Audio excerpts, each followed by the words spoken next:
Hello friends, स्वागत है आपका आपके अपने चैनल HSC स्टडी गाइड में। आज इस वीडियो में हम जानने वाले हैं कि वेल्डिंग मशीन का हम इंस्पेक्शन कैसे कर सकते हैं। तो चलिए फिर वीडियो को स्टार्ट करते हैं।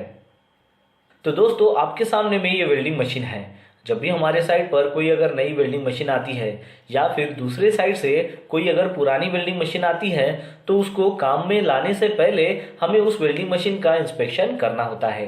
तो चलिए अब हम पॉइंट वाइज जानते हैं कि उस वेल्डिंग मशीन का जब भी हमें इंस्पेक्शन करना है तो उसमें क्या क्या पॉइंट्स जो है वो हमें चेक करना होता है। तो सबसे पहला पॉइंट है कि उस वेल्डिंग मशीन में हमें चेक करना है कि उसमें ऑन ऑफ जो नॉब है, यानी कि जिसे हम ऑन ऑफ की जो स्विच है वो कहते हैं, तो वो वहां पर है कि नहीं है वो हमें चेक करना है। और उसमें चेक करना है कि उसमें कोई भी डैमेज नहीं होना चाहिए, वो अच्छी कंडीशन में होना चाहिए और वो प्रॉपरली इंसुलेटेड होना चाहिए। फिर उसके बाद हमें चेक करना है कि वेल्डिंग मशीन में जो रेगुलेटर है उसके साथ में इंडिकेटर प्रोवाइड किया गया है कि नहीं किया गया है, वो भी हमें चेक करना होता है।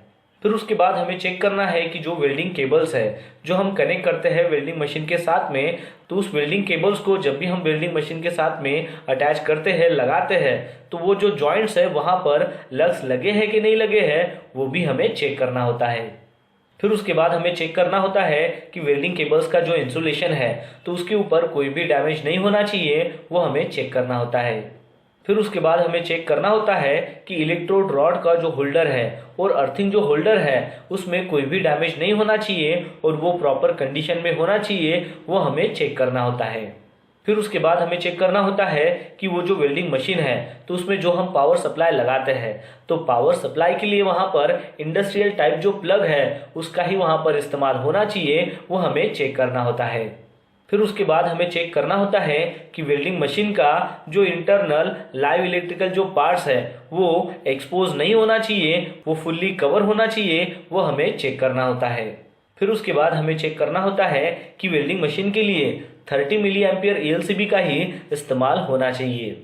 फिर उसके बाद हमें चेक करना होता है कि वेल्डिंग मशीन की जो ट्रॉली है तो ट्रॉली में जो व्हील्स लगे हुए हैं तो वो डैमेज नहीं होना चाहिए, वो हमें चेक करना होता है। तो ये जो सारे पॉइंट्स है ये हमें वेल्डिंग का जब भी हम इंस्पेक्शन करते हैं तो हमें चेक करने होते हैं।